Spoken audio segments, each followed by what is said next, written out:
Hi guys!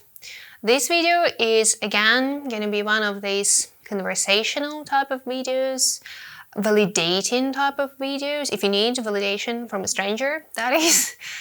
And I want to talk about looking for and finding beauty in the mundane. I guess you can see it as another variation of romanticizing your life, but unlike with romanticizing your life, we're not going to be talking about going after a particular aesthetic, trying to recreate a particular aesthetic, or doing certain activities that are supposed to put us in this mood of enjoying our life, but rather about paying attention to our five senses and all the little experiences that we have on a daily basis that we know bring us joy. As I'm filming this video, it is the 2nd of March, and I think there could not be a more perfect time to talk about finding beauty in life. And in this video, I'm not trying to claim that romanticizing your life is bad, while looking for beauty in the mundane is good. No, nothing of that sort. There are so many truly great ways to fall in love with your life, and I think that probably the best case scenario is when you have a healthy mix of all these different methods and strategies, when you have a little bit of romanticizing and a little bit of, paying attention to the present moment, and then a little bit of something else. The reason why I want to cover this particular method is, first of all, I think it's often overlooked. The type of content I consume on YouTube, and I consume a lot of self-development and spiritual content, is usually very visually driven. So it is actually about creating a certain type of aesthetic in your life, or doing certain activities that will put you in the mood for enjoying life.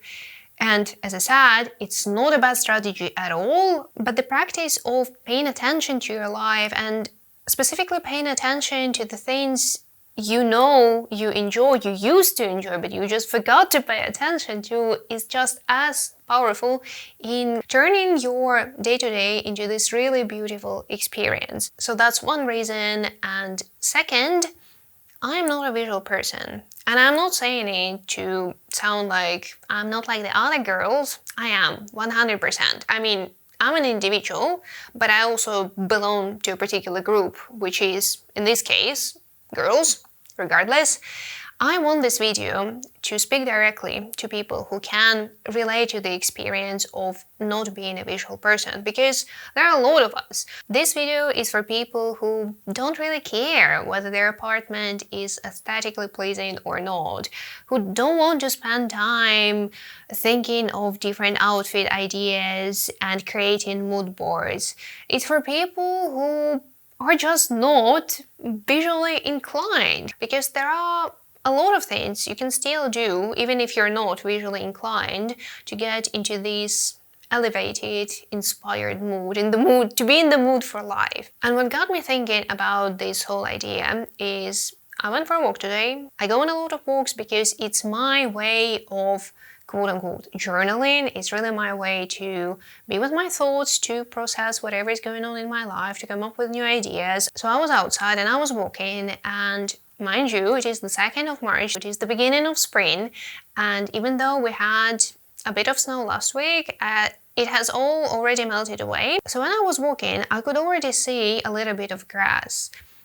And what caught my attention is that this grass was this really bright green color that you only see in spring. I was paying attention to the green grass, to the birds singing, to the fresh wind that was hitting my face, because even though it's still cold, it already feels much warmer and somehow fresher. And it really hit me that it doesn't take you much to be happy, because in that particular moment I was so happy, so peaceful, and in so much alignment.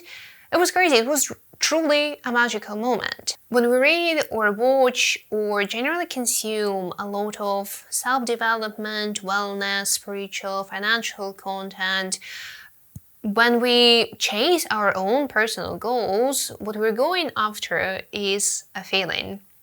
We want to feel better. We're not after just a certain sum on our bank account or a certain body shape, or we do want these things, but they're just the surface level.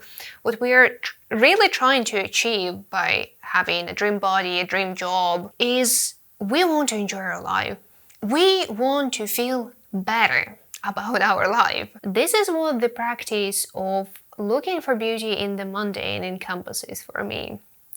It really is all about taking a pause and appreciating things in your life. Because as we all know, if you don't make cultivating joy a conscious practice, even once you reach all of your goals, you're not going to be satisfied with your life. Many of us expect happiness to be this big wave of positive emotions, but I think a more fitting analogy would be a set of sparks spread out throughout the day. For example, I really love traveling. It gives me this big boost of happy hormones that can be compared to this happiness wave.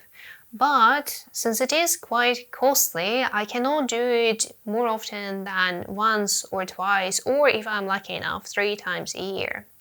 If I structure my life, my expectations of happiness around these few trips, it means I will be miserable for the rest of the year, or I won't be paying as much attention to my life as I will either be anticipating the upcoming trips or reflecting on the past trips, which is not great either, because it literally reduces your life to a few quote-unquote exciting weeks. Now, when I focus on the sparks of happiness, then I immediately gain access to way more joy in my life. In the morning, when I have my first cup of coffee and I know that for the next 15 to 30 minutes I have nothing else to do but to be with my thoughts, that's when the first spark of happiness hits. Then when I spend these 15-30 minutes by myself, either journaling or walking or just being in silence with my thoughts, that's the time for the next spark. Then I get my third spark when I'm working and I remember that, hey, I actually have my dream job. Then I will have a lunch with my partner. Another spark of happiness will hit me that, hey, I get to spend so much time with my partner, and my partner is also my best friend. How amazing is that? When the work is done and we go to the gym or we go for a run and I get to move my body, then the next spark of happiness hits me. And when we're making dinner and I'm in charge of grinding pepper, I really like the smell of freshly ground black pepper. I don't know, I love it. I will get a sniff of that smell and I'm just in heaven. And just like that, I already have 5 or 6 or 7 moments of joy spread out throughout my day. And it is just one day, and you get 7 of them in a week and 365, sometimes 66 in a year. So yes, looking for beauty in the mundane helps you appreciate things more and also serves as a great reminder of how much joy you actually have access to in your life. Now let's cover the how-to element. Naturally, because looking for beauty in the mundane is a practice, there won't be a step-by-step guide. But there are still a few things, let's call them the pillars of the practice, that you can consider. And the first one is simply getting curious about what you enjoy. It can be summarized as simply paying attention to your life. No need to be present 24/7, it is not humanly possible, and if it were, it would have been exhausting, but keep your eyes open, keep your ears open as well. In fact, keep all of your 5 senses open to be able to notice things that spark your curiosity and then pay attention to these things. I would also suggest making some time for exploring your curiosity in your schedule. You can do it on your day off, and the way you want to do it is on this day off, you would ask yourself, first thing in the morning, what do I want to do? Do I want to eat breakfast? Do I want to go for a walk? Do I want to stretch? Do I want to meditate? Whatever comes to mind is the next thing you're going to do. Then you start doing this thing, and then in the first few minutes you realize whether it is for you or not. If it's not for you, then guess what?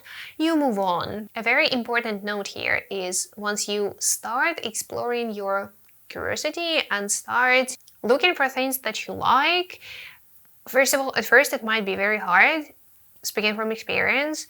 But the more you do it, the easier it will get. But second, it will be as much about exploring what you like as it will be about exploring what you don't like. So don't get hung up on any ideas. If you start doing something and you realize that you don't really like it, it doesn't spark any interest in you, it doesn't bring you joy, then just stop and do something else. It really is fine. And again, at first it will be hard because especially if you've been following a very rigid routine for a while, it might be hard to be spontaneous, but the more you do it, the easier it will get. So that was the first pillar of the practice.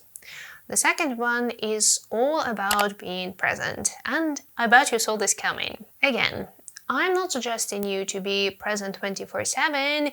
It is not possible. Living on autopilot is more than normal for humans.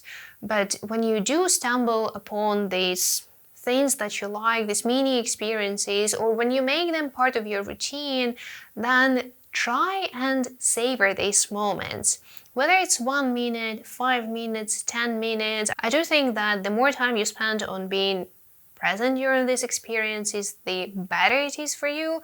But even noting it for a few seconds is still better than nothing. And the final pillar is treat it as a practice. This is something we tend to forget whenever we embark on a spiritual or self-development journey. We want to be perfect, even or especially when it comes to our spiritual practice. But that sort of contradicts with the whole idea of practice. Practice is a journey, it is a process, a destination. And on some days you will feel great about what you have achieved and how you reacted to things, to your immediate environment, and on other days you will feel kinda meh, and both are totally fine. When you forget about being present during these tiny moments of beauty, or when you forget about the practice altogether and you focus completely and fully on your misery and nothing else, let it slide. Don't blame yourself for it and give yourself some grace. There will always be more opportunities and more moments to savor in the future. And I think this is it. I hope this video gave you either inspiration or validation. Let me know your thoughts in the comment section, and as always, I wish you a great day and I will see you next time. Bye bye.